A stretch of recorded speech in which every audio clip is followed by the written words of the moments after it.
성경을 보면요, 그 사도 바울의 이름이 사울에서 바울로 바뀌어서 기록이 되기 시작하는 부분이 있거든요. 그리스도인들을 핍박하던 사울이 회심을 했을 때 바뀐 게 아니에요. 그때가 아니라 오히려 이제 바울이 본격적으로 이방인 전도를 시작할 때, 우리 흔히 얘기하기로 1차 전도 여행 시작할 때, 그때 바울의 이름이 사울에서 바울로 바뀌어서 기록이 되기 시작을 했어요. 그래서 바울이 뭐예요? 사울은 히브리식의 이름이고 원래 유대인식의 이름이고, 이제 바울이 이방인에게 잘 맞는 그리스식 로마식 그런 이름입니다. 예. 그러니까 이게 이름이 바뀌었다는 게 뭐예요? 완전히 정체성이 싹 바뀌었다는 겁니다. 이게 말하자면 바울의 삶이 완전히 이방인의 사도로 그 전 인생을 이방인의 영혼 구원하는데 다 들여졌다라는 의미로 사울이라는 이름을 더 이상 쓰지 않고 바울이라고 기록을 하기 시작을 한 거예요. 이방인의 영혼 구원을 위해서 그 인생을 다 드리게 되면서 이름까지 거기에 맞는 이름으로 변한 거예요. 사도행전 찾아보세요. 사도행전에 13장 9절. 여기가 바로 바울의 이름이 사울에서 바울로 바뀌어 기록되기 시작하는 절이에요. 같이 읽겠습니다. 그러자 바울이라고도 하는 사울이 성령 충만한 가운데 엘루마를 뚫어지게 쳐다보며 말했습니다. 그 앞에 그 7절까지만 하더라도요, 7절 끝을 보면 바나바와 사울에게 사람을 보냈습니다라고 사울이라는 이름을 아직까지 쓰고 있잖아요. 근데 거기 뒤에 9절 보시면, 9절부터 이제 이름이 바울로 바뀌어서 뒤쪽에 13절 보면요, 바울과 그 일행은 바보에서 배를 타고 하면서 바울이라는 이름으로 바뀌었죠. 바로 9절에서 바뀌게 됩니다. 그래서 이제 사도행전 13장 9절은요, 바울이라는 이 사람이 이름이 바뀔 정도로 이방인 선교, 이방인의 영혼 구원을 위해서 자신이 100% 헌신되는 장면, 그런 장면인데요. 참 그 가슴 뭉클한 그런 구절인 거예요. 우리에겐 이렇게요, 뭔가 어떤 것에 나를 이렇게 100% 던지는, 100% 헌신되는 인생으로 바뀌는 그런 순간이 우리에게 있었나요? 근데 우리의 정체성이 명확해지는 순간 있잖아요. 실제로 뭐 사울, 바울 이런 식으로 이름을 바꾸지 않는다 하더라도 나는 오늘부터는 내 인생이 여기에 걸려 있다라는 그런 정체성이 확립되는, 명확해지는 그런 날이 있냐는 거예요.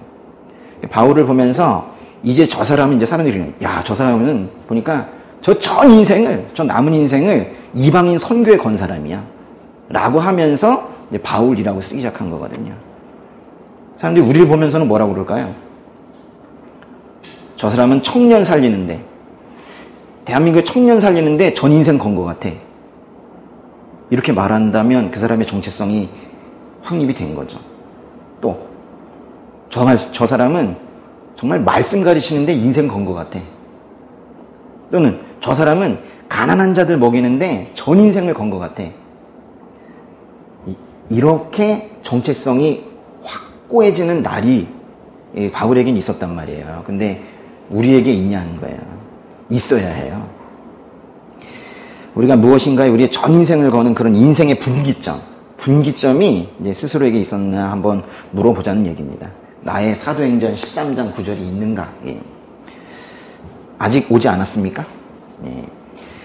나는 아직도 내 전 인생을 걸고 할 일을 찾지 못했는지, 아니면 하나님께서 이미 사인을 주셨는데, 전 인생을 걸 사인을 주셨는데 내가 애써 외면하고 있는지, 그 길은 좀 불편한 것 같다 싶어서 한 발 뒤로 빼고 있는지, 그런 걸 한번 물어보시라는 거예요.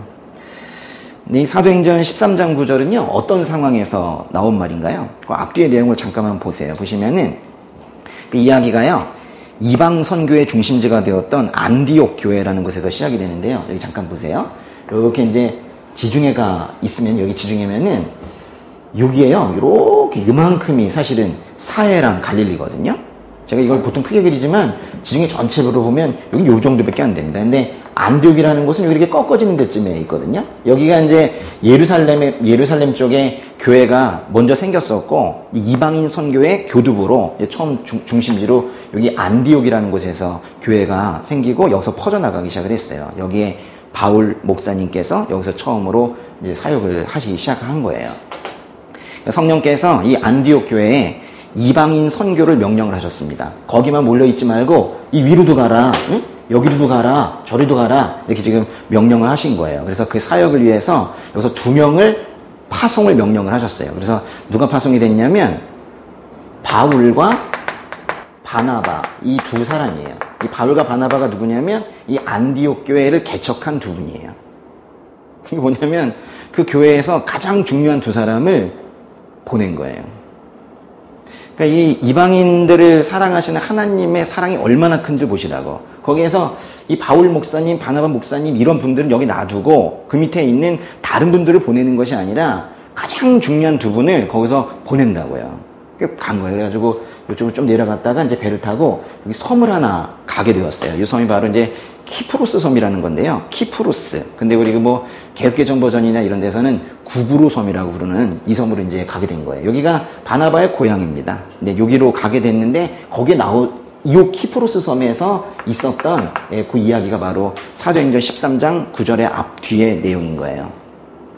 여기서 이제 전도 활동할 때 이제 등장한 말씀인데요. 이 바나바와 이 바울이 키프로스 섬 끝에 가시면은 이쪽에 바보라는 지역이 있거든요. 바보. 이 지역의 이름인데 여기에서 유대인 거짓 마술사 바예수라는 사람을 만나게 돼요. 바예수. 이게 예수는 말 그대로 예수고요. 예수. 우리 알고 있는 예수. 그리고 또 여우수아 뭐 이런 뜻이 있습니다. 근데 이 바는 아들이란 뜻이거든요. 이 이름 자체는 예수 아들 뭐 이런 뜻인데요.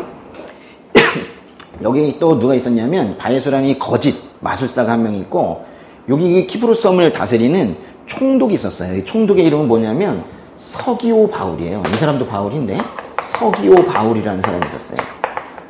서기오 바울 총독이 있고 바예수라는 거짓 마술사가 있고 바울과 바나바가 여기로 지금 들어간 겁니다. 등장인물이 많죠. 성령 충만했던 이 바울과 바나바가 이 서기오 바울에게 이제 말씀을 전하려고 하는데 이 바예수가 그걸 이제 방해를 한 거예요. 보니까 바울이 성령 충만하니 다 보이잖아요. 이 바예수가 거짓이라는 게. 그래서 이 바예수의 그 악한 계책과 그를 조종하는 그 배후에 있는 악한 영의 존재를 본 거예요. 그래서 알아채고 바예수를 강력하게 대적했습니다. 그래서 바울은요, 바예수가 이 사람이 뭐 예언자라고는 하는데 하나님의 말씀을 대언하는 사람이 아니라 마귀의 종이라는 걸 알았어요. 그래서 실제로 마귀의 종이다 이렇게 말하죠. 하나님께서 그래서 이제 바울을 도우셔가지고 이 바예수가요, 결과적으로는 눈이 멉니다. 눈을 멀게 하세요. 그래서 하나님의 권능이 이 악한 영의 종인, 마귀의 종인 바예수의 눈을 멀게 하는 걸 이 총독이 봤어요. 그리고 나서 놀래서 예수님을 영접하게 된다. 뭐 그런 맥락에서 나온 거예요. 사도 바울의 1차 전도 여행이 이야기의 첫 이야기인데요. 이 키프로스 섬에서의 이 전도 이야기, 같이 한번 읽어보겠습니다. 바나바와 사울이 이제 보내심을 받는데요. 사도행전 13장 4절부터 한번 읽어볼게요. 13장 4절부터 12절까지 쭉 한번 읽어보도록 하겠습니다. 시작. 그 두 사람은 성령의 보내심을 받아 실로기아로 내려갔다가 거기서 배를 타고 키프로스로 가게 됐습니다. 그들이 살라미에 이르러서는 유대 사람의 여러 회당에서 하나님의 말씀을 선포했습니다. 요한이 동행하며 그들을 도왔습니다. 그들이 그 섬을 가로질러 바보에 도착했습니다. 거기서 그들은 바예수라는 사람을 만났는데 그는 유대 사람 마술사요 거짓 예언자로서 총독 서기오 바울 곁에 함께 있는 사람이었습니다. 지성적이었던 총독은 하나님의 말씀을 듣고 싶어 바나바와 사울에게 사람을 보냈습니다. 그러나 엘루마라고도 하는 이 마술사가 그들을 막으며 총독이 믿음을 갖지 못하게 하려고 애를 썼습니다. 그러자 바울이라고도 하는 사울이 성령 충만한 가운데 엘루마를 뚫어지게 쳐다보며 말했습니다.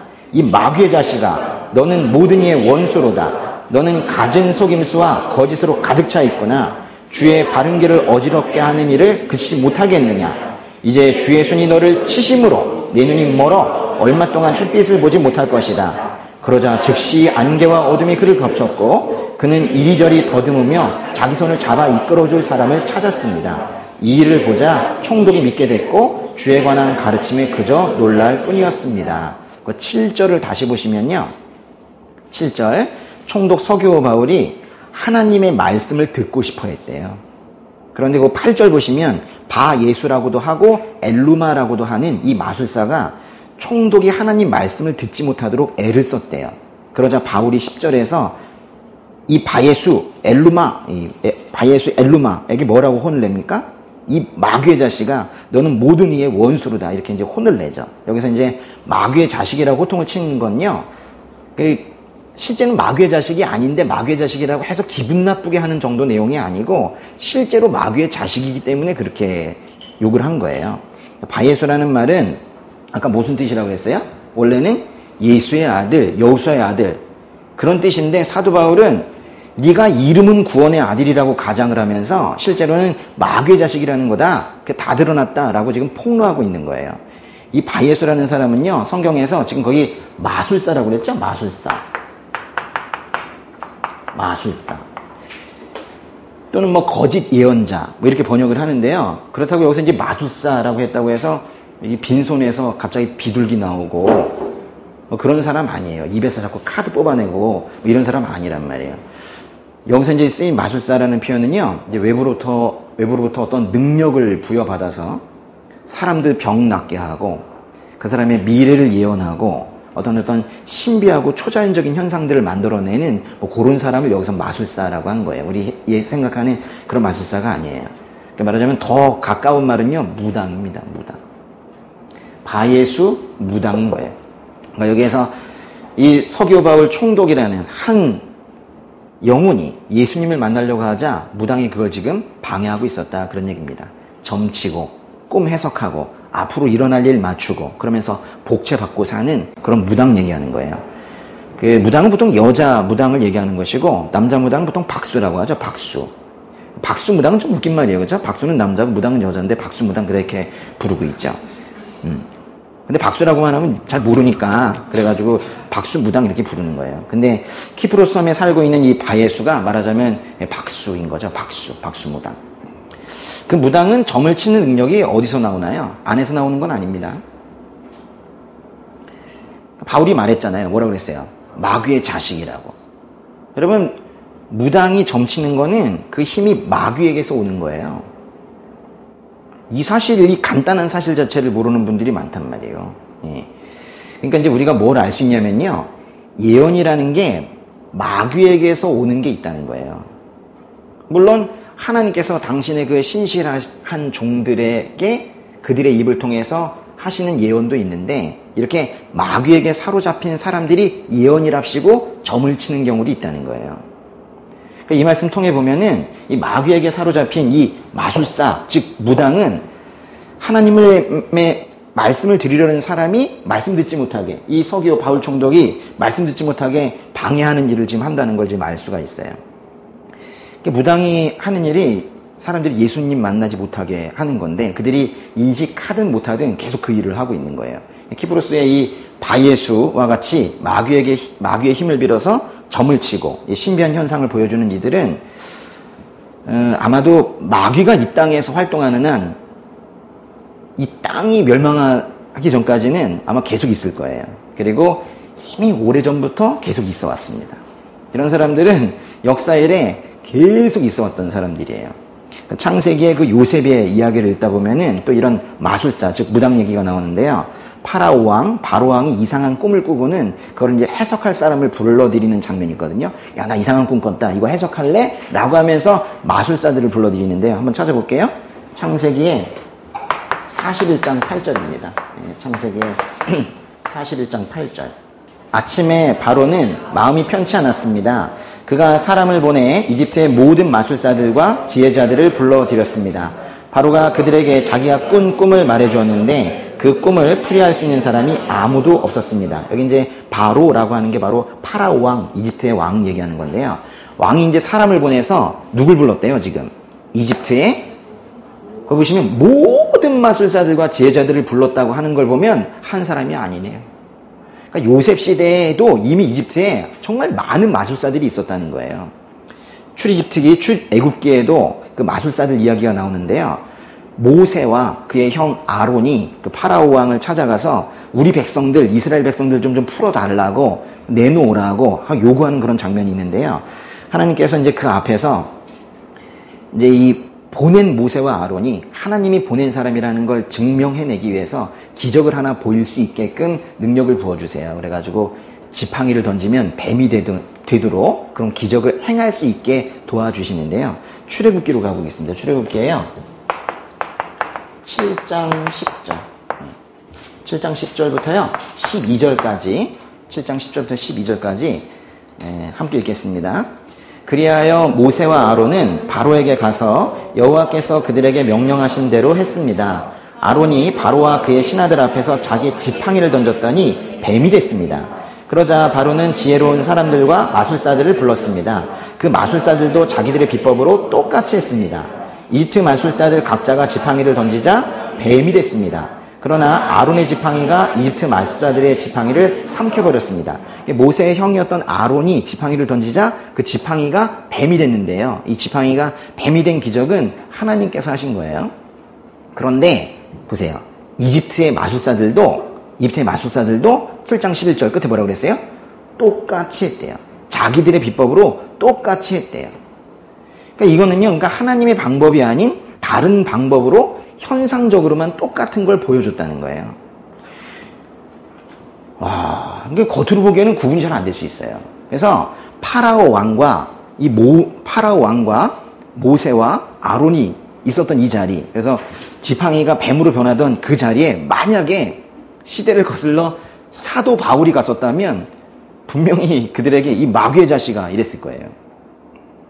이걸 보면은 마귀도 이제 그의 종들을 사용을 해서 하나님께서 하시는 일과 비슷한 일들을 흉내낸다는 걸 알 수가 있어요. 출애굽기 이제 7장 12절을 보면은 아론의 지팡이가 이집트 마술사들의 지팡이를 물론 삼켜버리기는 합니다. 그래서 이제 힘이 어디가 더 강한지는 보여지기는 해요. 그래서 권능의 크기는 확실히 이제 하나님께서 하시는 것이 강하다는 게 보여지긴 하지만 사람들은요, 거기까지 생각하지 못하고 뱀으로 변했다. 여기도 변했고, 여기도 변했다. 현상적인 것들이 비슷하면 사람들은 둘 쪽에 다 끌리게 되는 거예요. 그래서 결과만 보고는 이게 하나님이 하신 건지 마귀가 했는지 단정 짓기가 어려운 게 많아요. 마귀가 하나님을 흉내내고 있기 때문에 그래요. 그래서요, 분별이 필요합니다. 분별이. 그런데 이제 이런 마술사들, 무당들에 대해서는 성경에서 어떻게 하라고 말합니까? 출애굽기 22장 18절 보세요. 이렇게 22장 18절. 시작. 무당은 살려두지 말라. 이게 아주 묵직한 거예요.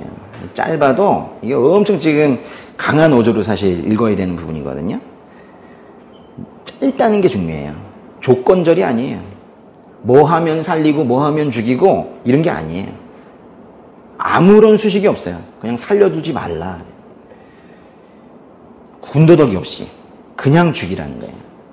또 하나 볼게요. 레위기에요. 20장 6절. 레위기 20장 6절. 누가 신접한 사람들과 무당들에게 돌아가서 그들을 따라 음행을 행한다면 나는 내 얼굴을 그 사람에게서 돌릴 것이며 그의 백성 가운데서 그를 끊어낼 것이다. 하나님께서는요, 이 무당, 신접한 사람들, 영혼 불러내는 사람들도 죽여야 한다고 하지만 그들을 따르는 사람도 당신의 백성에서 끊어내겠다고 하세요. 그 레위기 20장 펴고 계시죠? 거기에 그 뒷부분에 26절과 27절도 같이 한번 읽어볼게요. 나 여호와가 거룩하니, 읽어보세요. 너희도 내게 거룩해야 한다. 너희가 내 것이 되도록 민족들로부터 너희를 구별했다. 남자든 여자든 신접한 사람이나 무당은 죽여야 한다. 너희는 그들을 돌로 쳐 죽이라. 그들의 죽음의 책임은 그들에게 있다. 하나님께서 모세에게 주신 율법을 보면요, 신접한 사람, 영혼 불러내는 사람, 그리고 무당에 대한 처벌은요, 아주 단호하고 명확해요. 죽은 사람 혼을 불러내려고 시도를 하거나 죽은 사람의 메시지를 전달하려고 하는 이런 신접한 사람 무당은 어떻게 해야 된대요? 반드시 죽여야 한다라고 말씀하세요. 왜 그래야 될까요? 무당의 말을 듣는다는 건요, 결국 하나님의 말씀을 듣지 않는다는 거거든요. 하나님의 말씀을 듣는다는 것은 하나님의 말씀만 듣는 거지, 하나님의 말씀도 듣고 무당의 말도 양념 쳐가면서 듣고 그런 건 없어요. 저는 뭐 크리스천이지만 그래서 말씀 귀하게 여기지만 가끔 점도 봅니다. 그건 하나님 믿지 않는 거예요. 여기 좀 묻지 못하는 분이 있을 수 있어요. 통계를 내봤더니 꽤 많다는 거예요. 좀 무슨 생각인지 모르겠습니다. 이건 결국 믿음의 문제인데요. 무당들은 그 얄팍한 신비현상과 소위 쪽집게 점괘를 가지고 하나님의 백성들의 믿음 체계를 공격을 해요. 그리고 결국 하나님을 절대적으로 신뢰할 수 없게 만들죠. 그러니까 이제 하나님을 떠나는 게 이 세상에서 가장 큰 죄입니다. 살인, 간음, 도적질이 가장 큰 죄가 아니라 하나님을 떠나는 게 가장 큰 죄예요. 소망이 없거든요. 근데 무당들이 하는 일이 궁극적으로는 사람들로 하여금 하나님을 떠나게 하는 일이기 때문에 하나님께서는 당신의 백성을 미혹해서 그 하나님으로부터 멀어지게 하는 그 무당에게 어떠한 자비도 베풀려고 하지 않으세요. 유다의 선한 왕 중에 요시아라는 왕이 있었거든요. 요시아가 종교 개혁을 할 때 없애려고 했던 게 바로 이런 점치는 거, 신접하는 거 이런 것들이에요. 조금 어려운 말씀인데 열왕기하에요. 열왕기하에 23장 24절 가보세요. 왕하. 요시아라는 왕이 종교 개혁을 하면서 뭔가 자꾸 없애는데요. 뭘 없애고 있는지 한번 보세요. 찾았으면 같이 읽어보겠습니다. 또한 요시아는 신접한 사람들과 무당들과 집안의 신들과 우상들과 그 밖에도 유다와 예루살렘에 있는 모든 가증스러운 것들을 제거했습니다. 이것은 제사장 hil기야가 여호와의 성전에서 찾아낸 그 책에 기록된 율법의 말씀을 이루려는 것이었습니다. 끝에 있는 율법이라는 건 성경 말하는 건데요. 성경 말씀을 이루기 위해서 성경에서 죽이라고 하는 신접한 사람들, 무당들 모두 제거했대요. 여기는 죽였다고 안 했지만 제거했다는 게 옮겨보겠어요. 죽인 거죠. 신약에서는 어떻게 말하는지 한번 볼게요. 갈라디아서로 가시는데요. 갈라디아서 5장 펴보세요. 네. 갈라디아서 5장 19절부터 보겠습니다. 네. 갈라디아서 5장 19절부터 3절 한번 읽어볼까요? 20절까지. 읽겠습니다. 육체의 일들은 명백합니다. 곧 음행과 더러움과 방종과 우상숭배와 마술과 원수매짐과 다툼과 시기와 분노와 이기심과 분열과 분파와 질투와 술취함과 방탕과 또 이와 같은 것들입니다. 내가 전에 경고한 것처럼 지금도 경고합니다. 이런 일을 행하는 사람들은 하나님 나라를 상속받지 못할 것입니다. 20절에 보면 마술이 있는데요. 마술. 또 21절에 보면 이들은 하나님 나라를 상속받지 못한대요. 즉 구원받을 수 없다는 거예요. 그러니까 결국 이 무당 구원받지 못합니다. 그러면 무당만 구원받지 못합니까? 계속 무당 찾아가는, 무당 믿는 사람 당연할 거예요. 근데 정말 더 충격적인 건요, 이 계시록에 있는데요. 계시록에 21장으로 가보세요. 계시록 21장 6절에서 8절. 이게 오늘 말씀 중에 가장 충격적인 말씀입니다. 읽어보겠습니다. 그는 또 내게 말씀하셨습니다. 다 이루었다. 나는 알파요 오메가이며 시작과 끝이다. 내가 목마른 사람에게 생명수 생물을 값없이 줄 것이다. 이기는 사람은 이것들을 상속할 것이며 나는 그의 하나님이 되고 그는 내 아들이 될 것이다. 그러나 두려워하는 사람들, 신실치 못한 사람들, 가증한 사람들, 살인한 사람들, 음행하는 사람들, 점술가들, 우상숭배하는 사람들, 모든 거짓말쟁이들은 불과 유황이 타는 못에 던져질 것이다. 이것이 둘째 사망이다. 성도들의 구원은 하나님께서 이루시는 거예요. 믿음을 끝까지 지킨 사람들은 그 구원을, 그 생명수 샘물을 마시게 되고 하나님의 아들, 자녀가 될 거래요. 그러나 8절 보시면 두려워하는 사람들, 신실치 못한 사람들, 가증한 사람들, 살인한 사람들, 음행하는 사람들, 점술가들, 우상숭배하는 사람들, 모든 거짓말쟁이들은 불과 유황이 타는 못에 던져질 것입니다. 둘째 사망, 즉 지옥에 떨어질 거라는 거예요. 여기 지금 지옥 가는 사람들 리스트 나오는 건데요. 근데 8절 잘 보세요. 여기는요, 지옥에 떨어질 부류에 지금 8부류가 나왔어요. 지금 들들들 8그룹인데, 그걸 열거를 할 때 잘 보시면은 7개는요, 그들의 특징을 말하고 있어요. 말하자면 두려워한다, 신실하지 못하다, 이건 믿음이 없다는 뜻인데요. 뭐 가증하다, 살인을 했다, 음행을 했다, 우상숭배를 했다, 거짓말을 했다, 이런 특징을 가진 사람들이에요. 그런데 그 중에 직업이 하나가 있어요. 그렇죠? 뭐예요? 점술가들. 그래서 오늘 설교의 제목이 반드시 지옥 가는 직업인데요. 요한계시록 21장 8절에 보면 반드시 지옥 가는 직업 뭐예요? 점술가들, 역술인들, 무속인들, 쉽게 말하면 무당들. 좀 두렵습니다. 상당히 두려운 얘기죠. 하나님께서요, 구약에서뿐만이 아니라 신약에서도 무당, 점술가들, 신접한 자들에 대해서는 조금의 자비도 표현하지 않으세요. 우리 하나님께서 이렇게까지 단호하세요. 이 부분에 대해서는. 현재 우리나라에 있는 역술인, 무당이 10년 전에는 한 30만 명 정도였었는데요. 지난 10년 동안에 이 숫자가 아주 폭발적으로, 그전까지 이렇게 완만하게 증가하다 갑자기 폭발적으로 증가를 해서 현재는 지금 사주팔자 보고 점치고 굿하는 사람들이 100만 명이 넘어갔어요. 우리나라 군인이 몇 명인지 아십니까? 63만 명이에요. 육해공군 다 합쳐서 63만 명. 근데 이번 정부가 지금 2022년까지 50만 명으로 좀 줄인다고 하죠. 이제 곧 우리나라는 나라를 지키는 군인보다 점치고 굿하는 사람들이 그 2배가 됩니다. 나라꼴이 참 희한하게 돌아가고 있는 건데 왜 이렇게 갑자기 역술인과 무속인이 폭발적으로 증가하고 있는 걸까요? 교회의 목사, 전도사 다 합해도요 20만 명이 안 돼요. 근데 어떻게 무속인들은 지난 3년간 3, 4배가 이렇게 증가를 해가지고 100만 명이 100만 명 좀 넘었다면요, 우리나라 전체 공무원 수거든요. 우리나라 전체 국가공무원, 지방직 공무원 다 합친 수만큼이 무당이란 말이에요. 무속인, 역술인 다 합쳐서. 왜 이렇게 된 걸까요? 어떤 사람들이 그래요. 사람들은 이제 실업률이 높아지고 취업이 어렵다 보니까 무속인 쪽으로 진로를 그쪽으로 이제 갔다. 또 경제 불황일 때 사람들이 이제 전보러 많이 가니까 아주 각광받는 직업이 되었다. 이런 이상한 상황 진단을 하기도 하지만 그게 뭐 말이 돼요? 예. 아니, 취직이 안 된다고 무당을 합니까? 예, 근데 혹여 이제 그런 현상이 있다고 하더라도 그것이 무슨 사회적 현상 또는 경제적 현상이겠어요. 그게 아니라 그런 상황을 다 있다 하더라도 그 다 상황들을 마귀들이 이용해 먹는 거예요. 그러니까 무속인, 역술인 이런 사람들이 폭발적으로 증가하는 이유는 이 땅이 아주 급격하게, 그들의 수가 늘어나는 속도만큼 아주 급격하게 이 땅이 음란해지고 있다는 뜻이에요. 우상숭배하게 숭배하는 사람들에게 나타나는 특징을 이렇게 설명을 하다가 이 요한계시록에 이어지는 말씀이 있는데 한번 찾아볼게요. 9장 21절.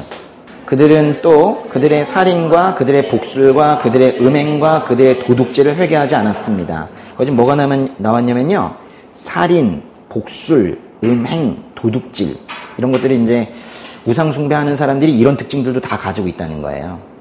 여기 복술이 바로 무속과 그 역술을 말하는 건데요. 이렇게 타락한 세상에서 공통적으로 횡행하는 게 3가지가 있는데요. 보세요. 이 타락한 세상에 공통적으로 나타나는 거. 우상숭배, 무당, 음란입니다. 뭐라고요? 우상숭배, 무당, 음란. 우리 아까요, 갈라디아서 읽었었거든요. 요거 다시 한 번만 볼게요. 갈라디아서 5장 19절부터 21절까지 보시면서 제가 조금 전에 말씀드린 그 3가지가 있는지 한번 확인해 보겠습니다. 갈라디아서 5장 19절 보니까 육체의 일들은 명백합니다. 곧 뭐라고 했어요? 음행과 더러움과 방종과 20절에 보니까 우상숭배 나왔어요. 그죠? 우상숭배와 그 다음에 뭐 있어요 또? 마술과 원수매짐과 다툼과. 여기 다 있어요. 여기서 이제 육체의 일들, 5장 19절에 육체의 일들이라는 건요, 이 타락한 인간 본성, 또 이 본성의 그 욕구에서 나오는 어떤 더러운 행동들, 그걸 지금 말하고 있는 건데, 그 첫 번째로 제시된 게 뭐예요?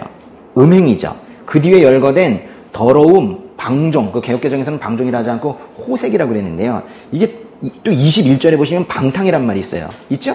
그게 다 성적인 방종 얘기하는 거예요. 지금 여기 단어들만 여러 개로 써놨지 다 음란 좀 얘기하고 있는 겁니다. 그리고 이게 사회가 타락하면 할수록 이렇게 음란이 판을 치는 거예요. 그리고 20절을 보면 두 가지가 다 있잖아요. 그렇죠? 우상숭배와 마술. 이게 바로 무당 얘기하는 거예요. 함께 갑니다, 이것들이. 이건 아주 매우 슬픈 공식인데요. 사회가 타락하면 타락할수록 우상숭배와 무당과 음란이 함께 으쌰으쌰 들어가요. 지금 뭐 21세기에 무슨 하나님을 믿냐? 정말 웃긴 변명이에요. 지금 제일 많이 늘고 있는 게 지금 무당 찾아가는 겁니다. 지금 우상숭배와 무당은 하나님 아닌 것에 무릎을 꿇는 영적 음란이에요. 이게 육체적인 음란과 항상 같이 다닙니다. 근데 이런 상황을 보면서 우리가 이제 상황 판단을 잘 해야 되는데요. 이걸 보면서 이럴 수 있는 거예요, 사람들이. 아우, 참, 요즘 사람들 참 문란하고 문제야.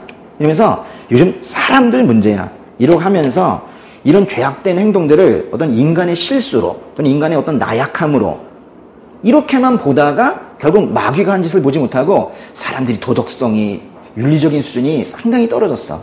참, 요즘 애들 문제야. 뭐 이런 식으로 얘기를 하다가 보면 또 마귀에게 또 당하고 마는 거예요. 사탄 마귀가 그 사람과 그 땅을 꽉 잡아서 그냥 그 목덜미를 꽉 쥐고 그냥 패대기를 쳐가지고 사람들이 흠칫 두들겨 맞아가지고 뼈가 으스러질 뭐 그럴 지경인데 그 상황에서도 그걸 이렇게 뒤흔들어가지고 패대기 쳤던 그 주체가 마귀인 줄 잘 모르고 계속 인간의 도덕성 이야기만 하는 거예요. 그러니까 마귀에게 당해놓고는 내가 잘못했지, 제가 잘못했지 둘 중에 하나예요. 마귀한테 당해놓고는 계속 내 탓, 남 탓 이러면서 자기도 미워하고 또는 다른 사람 미워하고 그래서 마귀는 모르고 사람이 사람만 계속 미워하는 거예요. 참 답답한 노릇은요. 이 사람은 계속 이렇게 늘 마귀와 싸우는 삶을 살면서도 계속 싸워요, 마귀랑. 계속 싸우면서 하는데도 지금도 계속 싸우고 있습니다. 우리가 계속 마귀와 싸우는 삶을 살면서도 늘 마귀를 잊는다는 거예요. 하루 종일 마귀랑 싸우면서도 하루 종일 마귀를 잊어요. 그러니까 얘네들이 이 마귀가 또 하는 짓이에요. 계속 지우개 역할을 하거든요. 딴 거에 자꾸 신경 쓰게 하고. 슬프지만은 우리는 마귀에게 목덜미 잡힌 채로 그렇게 태어난 존재들이에요. 그래서 마귀에게서 벗어나지 않으면 그냥 자연스러운 상태는 마귀에게 잡힌 상태이기 때문에 그래서 죄에서 도저히 벗어날 수가 없어요. 우리 생활을 망치는 그 죄에 누가 끌고 가고 있는 거예요? 마귀가 끌고 가고 있는 거라니까요. 그 죄를 없애기 위해서 오신 분이 예수님이세요. 우리가 예수님을 왜 따라가냐고요. 예수님을 영접해서 그 죄를 용서받고 죄에서 멀어져야 돼요. 그렇지 않다면은 그냥 마귀 손 잡고 있는 거예요. 마귀 손을 꼭 잡고 그리고 그 이름도 모르는 그 아저씨 손을 꼭 잡고 잡고 계속 잡고 평생 이렇게 살아가다가 마귀 손 꼭 잡고 지옥으로 들어가는 거거든요. 근데 사람들 중에는요, 이 마귀의 그 아주 간교함, 그 교활함, 그 계략에 속아서 자기가 하는 짓이 마귀가 하는 짓인지도 몰라요. 그러면서 계속 말을 해요. 마귀의 말을. 사람에게 계속 상처 주는 말을 끊임없이 해요. 그래서 말로 사람을 죽이고 또 이어서 죽이고 계속 말로 사람을 죽여요. 어떤 사람들 중에는 뭐 실제로 주먹과 칼로 그렇게 사람을 죽이는 경우도 있죠. 그게 다 마귀가 하는 짓이거든요. 마귀는 항상 사람을 죽음으로 이끌고 갑니다. 그래서 제일 좋아하는 게 전쟁이에요. 전쟁. 한꺼번에 죽일 수 있으니까. 그래서 그런 사람들은요, 자기가 마귀의 자녀로 살고 있으면서도 마귀의 사역을 하면서도 마귀의 일을 아주 자기가 열심히 하고 있다는 사실을 모르는 상태로 살아요. 그런데요, 그런 사람들도 문제지만 그런 사람들이 누구예요? 자기가 마귀의 일을 하면서도 마귀의 일을 한다라고 생각도 못하면서 마귀의 언어를 쏟아내고 그래 사는 사람들도 문제지만은 더 큰 문제가 있는 사람들이 있는데 아주 적극적으로 마귀의 일을 하는 사람들이 있어요. 모르면서 하는 게 아니라 이 사람들은 당한 건데 적극적으로 마귀의 사역을 하는 경우가 있어요. 하나님 음성 듣지 못하도록 중간에 끼어들어서 점치고 사주풀이하고 굿하고 하는 그 무당들이 바로 그 사람들이에요. 그들이 인식을 하든 못하든 그 짓을 하고 있는 거예요. 우리가요, 예수 그리스도를 우리의 구세주로 이렇게 이제 받아들일 때 그때에만 마귀와의 관계가 끊어져요. 우리가 왜 오직 예수를 얘기하게 해요? 이 영적인 것에 대한 이해가 없이 예수님을 믿는 것 자체가 불가능해요. 근데 이것만 이해해도 왜 예수인지 안 되니까요. 마귀와의 관계가 끊어지려면 예수님을 우리의 구세주로 받아들여야 한다고요. 그래야지 마귀와의 관계도 끊어지고 죄악된 삶에서도 벗어나서 정말 하나님께서 우리에게 정말 처음부터 주고 싶었던 그 자유함 있잖아요. 그거 누리고 살 수 있다니까요. 우리 삶이 이게 뭐예요, 이게. 자유함 없이. 포로 생활에서 벗어나려면 예수님 믿어야 돼요. 근데 이제 우리가 하나님의 품 안으로 이제 들어갔잖아요. 응? 그래 이제 들어가가지고, 이제 안전하다. 뭐 생각하는 거 괜찮아요. 실제로 하나님 품은 안전하니까요. 그런데 우리가 심지어 그렇게 안전하다 생각할 때에도 저 밖에 있는 사탄 마귀는 우리를 포기하지 않습니다. 이게 문제예요. 쉽게 포기하지 않아요. 그래서 우리가 이제 스스로를 나는 하나님의 자녀야 뭐 이렇게 생각하고 있는 그 순간에도 마귀는 우리를 다시 마귀의 자녀로 만들려고 아주 필사적으로 노력을 해요. 교회를 가만두지 않잖아요. 그래서 이제 성경은 우리에게 마귀를 대적해서 싸우고 우리의 마음 한 조각도 이만큼도 마음의 한 조각도 마귀에게 주지 말고 우리의 시간 한 타임도 마귀와 공유하지 말고 우리의 생활 어느 한 부분도 마귀에게 자리를 내주지 마라. 이렇게 이제 성경에서는 우리에게 당부를 하고 있는 거예요. 그 사탄 마귀에 대한 경고가요. 창세기부터 요한계시록까지 이어집니다. 성경을 관통하는 주제들에 대해서 우리 지난 사경회 때부터 계속 말씀을 드리고 있는데 성경을 관통하는 주제 중에 아주 기분 나쁜 주제가 바로 이 마귀, 사탄입니다. 마귀는 한문으로 쓴 거고요. 마귀, 한문이고 그 사탄은 그 사타나스라는 그 헬라어를 그렇게 읽은 거예요. 그러니까 같은 겁니다. 사탄이라는 건 적대자, 원수, 대항하는 자 뭐 이런 뜻인데요. 성경에서 이 사탄이란 말에는요 보통 대개 관사를 붙여요. 그런데 그 대적자 바로 하나님을 대적하는 존재 마귀를 뜻할 때 그렇게 사타나스 앞에다가 관사를 붙여가지고 이렇게 씁니다.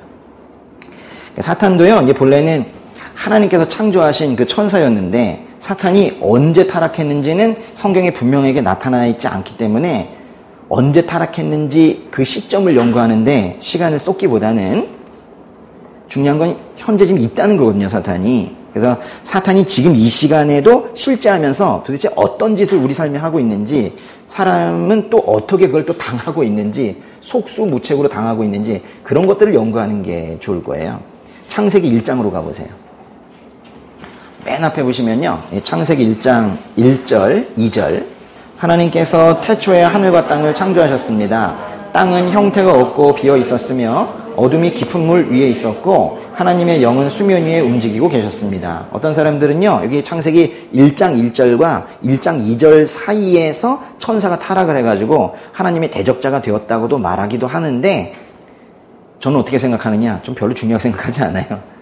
그건 별로 중요한 게 아니에요. 다만 분명한 것은 창세기 3장 1절 이전에 사탄이 이미 존재하고 있었다는 사실이에요.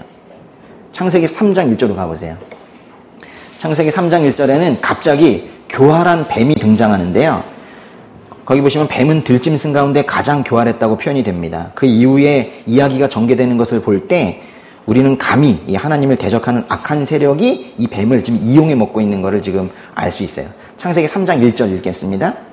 여호와 하나님께서 만드신 들짐승 가운데 뱀이 가장 교활했습니다. 그가 여자에게 말했습니다. 정말 하나님께서 동산의 어떤 나무의 열매도 먹으면 안 된다라고 말씀하셨느냐. 하나님의 호칭이 그 창세기 3장 1절 안에서도 호칭이 살짝 변한 거 보이세요? 그 말씀의 시작은 여호와 하나님, 여호와 엘로힘, 여호와 하나님이라고 했는데 거기 여기서 여호와는 뭔 뜻이에요? 여호와는요, I am who I am. 나는 스스로 있는 자다. 이런 뜻이거든요. 스스로 있는 자라는 뜻인데 하나님은 유일하게 피조물이 아닌 분이시죠. 창조주시니까요. 또 어느 시점부터 있기 시작하신 분이 아니라 영원한 존재시죠. 그걸 뜻하는 게 바로 그게 여호와예요. 여호와는 스스로 있는 자라는 뜻으로 영원하신 분이다 이런 뜻이에요. 근데요, 사탄이 바로 하나님께서 이 여호와이심을 인정하기 싫어하는 존재예요. 자기 피조물인데도 그걸 인정하고 싶어 하질 않아요. 하나님 위에 서고 싶어 하거든요. 그래서 사탄이 그 여호와 하나님이라고 부른다면 자신도 결국 피조물이라는 걸 인정하게 되는 거니까 여호와 하나님에서 여호와를 쏙 빼버리고 그냥 엘로힘이라는 말로만 하나님을 지칭하고 있는 거예요. 1절에 거기 정말 하나님께서 동산에 어떤 나무의 열매도 먹으면 안 된다라고 말씀하셨느냐 할 때 하나님이 바로 엘로힘인데요. 그렇다고 뭐 엘로힘이라는 표현이 나쁜 표현은 아니에요. 엘로힘이라는 표현도 이 모든 세상에 대한 어떤 창조주시고 통치자라는 의미의 거룩한 호칭이기 때문에 하나님을 엘로힘이라고 부른다고 해서 뭐 격하되거나 그러는 건 아니에요. 그런데 약간의 의미 차이가 있어요. 여호와라는 하나님의 호칭에는요, 이 하나님과 그 백성의 관계가 포함되어 있습니다. 그러니까 아무나 하나님을 여호와 하나님이라고 하지 못하고 하나님께서 선택하신 자들, 백성들만 여호와 하나님 이렇게 부르거든요. 그런 반면에 엘로힘은 이방인들까지 모두 포함한 이 전체를 창조하신 분 이런 뜻이에요. 그러니까 사탄은요 결코 하나님을 여호와 하나님이라고 부르고 싶지 않은 거예요. 자신이 하나님 되고 싶어 했기 때문에, 자신이 찬양받고 싶어 했기 때문에 하나님이라고 그냥 말은 하지만 여호와 하나님, 나의 하나님 이렇게는 절대 말하고 싶지 않은 거예요. 하나님이 지, 정, 의 뭐 이런 것들을 갖춘 인격적인 존재인 것과 마찬가지로 사탄도 말하고 생각하고 하는 인격적인 존재입니다. 이게 무슨 인격이 좋다는 뜻이 아니에요. 우리처럼 말하고 생각하는 그런 존재라는 뜻이에요. 하나님을 인격적인 존재가 아닌 분으로 이해하시는 분들이 있어요. 큰일 납니다. 그럼 기도 못하죠. 하나님을 인격적인 존재가 아닌 어떤 힘이나 에너지, 어떤 성향, 좋으신 분 뭐 이런 정도로 이제 생각을 한다면 하나님의 인격적인 만남이나 교제나 이런 것들은 이루어질 수가 없어요. 마찬가지로 사탄을 인격적인 존재가 아닌 또한 어떤 뭐 힘이나 또는 악한 성향 이 정도로 생각을 한다면 그 포악한 자가 우리 옆에 바로 서서 우리를 계속 어두운 곳으로 밀어넣는 그런 어떤 실질적인 것으로 이해하지 못하고 사탄이 계속 그렇게 실제적으로 우리를 괴롭히고 있는데도 그거를 그 상황을 제대로 파악하지 못하게 돼요. 사탄은요 인격적인 존재이고 눈에 보이지만 않았지 정말 사람처럼 우리를 괴롭힙니다. 바로 옆에서. 신명기 잠깐 가보세요. 신명기에요. 신명기 32장 17절. 그들은 하나님이 아닌 마귀들에게 희생제물을 바쳤다. 그들이 알지 못했던 신들, 나타난 지 얼마 안 된 신들, 너희 조상들이 두려워하지 않던 신들에게 말이다. 이게 뭐냐면요, 이제 마귀가 여러 모습으로 변모를 하면서 이 다양한 형태의 귀신이 되어가지고 이 땅에 있는 사람들을 미혹을 해요. 마귀는 하나입니다, 하나. 마귀, 사탄이라는 존재가 있고 거기에 졸개들이 있어요. 여기 졸개들이 이제 귀신인데 그들이 아주 다양한 형태로 변모를 하면서 나쁜 짓들을 한단 말이에요. 그렇게 마귀의 졸개인, 마귀의 수하인인 그 귀신들에게 제사를 지내고 있는 동안 그 귀신의 힘을 신뢰하고 귀신에게 경배하고 그 귀신을 믿게 되는 거예요. 그 얘기입니다. 여기 보세요. 17절에 보시면은 하나님이 악인 마귀들에게 희생제물을 바쳤다는 게 그 얘기예요. 그래서 이게 계속 지속이 되잖아요. 그러니까 하나님 아닌 다른 악한 영 앞에서 무릎 꿇고 제물 올리고 이러면서 계속 제사를 지내고 있잖아요. 그러면 결국 어떻게 되냐면 17절 때문에 문제가 18절에 19절의 결론이 나온다는 게 그게 무서운 거예요. 18절 19절 읽어보세요. 너희는 너희 아버지가 되신 반석을 버렸고 너희는 너희를 낳아주신 하나님을 잊어버렸다. 여호와께서 이것을 보시고 그들을 저버리셨다. 이는 그 아들들과 딸들이 그분을 진노하게 했기 때문이다. 이게 지금요 단순하게 하나님께 제사를 드리느냐 마귀에게 제사를 드리느냐 이런 정도 내용이 아니라 마귀에게 계속 제사를 지내고 있다 보면은 결국 어떻게 된대요? 하나님을 잊어버리게 된대요. 귀신에게 지속적으로 속아서 결국 하나님을 잊어버린 그 인생들을 하나님께서는 또 19절에 보시면 버리게 돼요. 왜냐면 버릴 수밖에 없게 되는 거예요. 하나님께 그러시다고 버리고 싶으셨겠어요? 어떤 사람이 계속해서 무당 쫓아간다고 버리고 싶으시겠냐고. 그런데 결국 버리시게 돼요. 왜냐면 처음에 이 독이 손끝에 잠깐 닿아서 이게 좀 썩어가고 있는 정도면 이거를 뭐 해독제를 먹거나 또는 나중에 정말 어떻게 안 됐으면 손가락 하나 정도를 절단할 수는 있겠지만은 이것이 전체 퍼져가지고 온몸 전체가 도구로 멍들어 있을 때에는 그걸 뭐 어떻게 하겠어요? 소망이 없는 인생을. 그거 어떻게 하겠어요? 버려야 되는 거죠. 지금 그런 얘기를 하고 있는 거예요. 그 다음에요. 하나만 더 보시는데 또 이 사무엘상으로 가보세요. 사무엘상. 사무엘상의 28장 3절. 그 전에 사무엘이 죽었습니다. 온 이스라엘이 그를 위해 애곡하고 그의 고향 라마에 그를 묻었습니다. 그때 사울은 나라 안에서 신접한 사람들과 무당들을 쫓아냈습니다. 이 사울은 그 사도 바울 사울이 아니죠. 근데 이 사울이 그 이스라엘의 왕이었을 때 이야기인데요. 하나님의 명령에 따라 사울에게 이제 기름을 부었던 예언자가 누구예요? 이게 사무엘입니다. 이게 사무엘인데요. 사무엘이 사울에게 기름을 부어서 왕으로 세웠습니다. 그런데요. 그래서 이제 사울 왕은 뭔가 조금 불편하거나 궁금하거나 하나님 뜻을 알고 싶으면 사무엘에게 물어봤단 말이에요. 근데 거기 28장 3절에 보니까는 사무엘이 죽었대요. 사무엘이 죽은 상황에서 이제 사울이 뭘 했냐면 3절 끝에 뭐라 그랬어요? 사울이 그러니까 하나님께서 신접한 사람들 싫어하시는 것도 알고 무당들 싫어하신다는 걸 알고 있었기 때문에 그들을 쫓아냄으로써 그 사울이 자기 나름대로는 하나님 앞에 좀 신실한 모습을 보이려고 지금 하는 그런 말씀이에요. 그런데 우리는 좀 늘 뭐해지냐면요. 우리 삶을 볼 때 우리는요.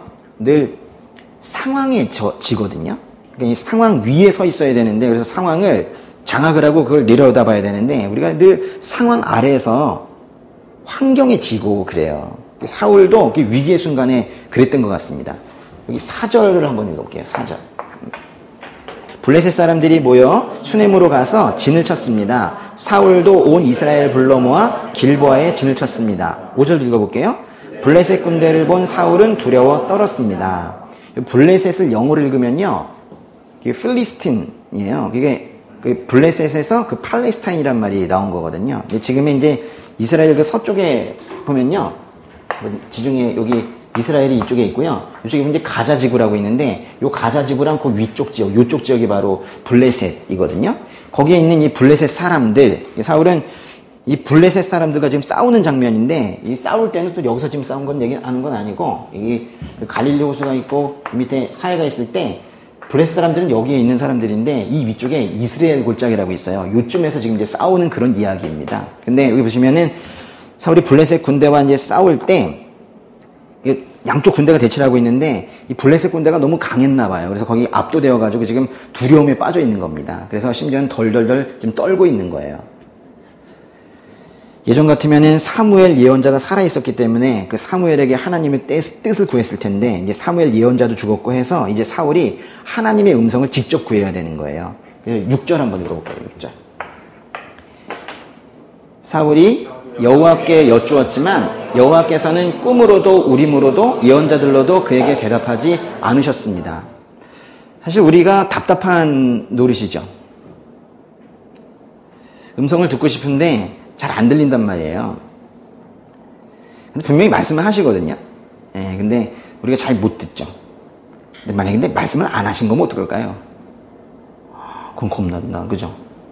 말씀을 하셨는데 우리가 못 듣는 거면 소망이 있어요. 그죠? 근데 말씀을 안 하신 거면 정말 골치 아픈데요. 여기 이제 우림이라는 게 뭐냐면, 우림이 이제 돌멩이나 뭐 주사위 모양처럼 생겼을 텐데, 근데 일종의 제비 뽑는 도구예요. 네, 근데 하나님께서는 꿈으로도, 또 우림으로도, 또 다른 예언자들의 입으로도 이렇게 말씀을 하시는 분인데, 지금 6절에 보니까 사울에게는 어떠한 응답도 지금 주지 않으셨대요. 사실은요, 말씀을 안 하셨어요. 여기서 하나님께서는 그 이전에 그 사울이 아말렉이라는 그 민족과 싸울 때요, 가지고 거기를 싹 없애라고 그랬거든요. 아말렉 이 밑에 있는 사람들이 싹 없애라고 그랬는데, 가가지고는 전쟁이 끝나고 나서 송아지 살찐 거, 또 어린 양 좋은 거, 이런 것들은 좀 아깝다 싶어가지고 남겨뒀단 말이에요. 불순종했어요. 그래가지고 하나님의 명령을 순종하지 않았기 때문에 그때 이미 하나님께서 사울을 버리셨어요. 그리고 후회한다 그러셨거든요. 그래서 사실 여기 이제 응답이 없었던 거예요. 우리가 이제 하나님을 모를 때, 또는 하나님과 아주 멀어졌을 때, 마치 하나님과는 전혀 관계가 없는 것처럼 그렇게 살아갈 때, 그러다가 마치 이 사울처럼 아주 큰 군대 앞에서, 또는 큰 문제 앞에서, 거의 공포스러운 어떤 삶의 문제 앞에서 이 벌벌벌 떨고 있다가 보면요, 그 두려워 떠는 상황이 생기면 그때 이제 사람들이 전보러 가는 거예요. 그 조급함 때문에. 그러니까 사탄의 소리를 들으러 가는 거죠. 사울도 그랬는데요. 여기 7절부터 10절까지 보시면요. 여기도 28장 7절부터 10절까지 한번 읽어볼게요. 그래서 사울은 자기 신하들에게 말했습니다. 신이 내린 여자를 찾아보라. 내가 가서 그 여자에게 물어볼 것이다. 그 신하들이 사울에게 말했습니다. 엔돌에 신이 내린 여자가 있긴 합니다. 사울은 다른 옷으로 변장하고 밤에 두 사람과 함께 그 여자에게로 갔습니다. 사울이 말했습니다. 혼백을 부르는 술법으로 내가 이름을 대는 사람을 불러 올려라. 그러나 그 여자가 그에게 말했습니다. 너도 사울이 이 땅에서 신이 내린 사람들과 무당들을 끊어버린 것을 분명히 알고 있지 않느냐? 그런데 어째서 너는 내 생명에 덫을 놓아 죽게 하려는 것이냐? 사울이 여호와의 이름으로 맹세하며 말했습니다. 여호와께서 살아계심을 두고 맹세하는데 내가 이 일로 벌을 받지 않을 것이다. 사울이요 변장을 하고 밤중에, 그래도 창피한 거 있나 보지? 변장을 하고 밤중에 그렇게 무당을 찾아간 거예요. 그리고는 죽은 사무엘의 말을 꼭 들어야 되는 거예요. 그래서 사무엘의 혼령을 불러달라고 한 거예요. 13절 14절도 읽어볼게요.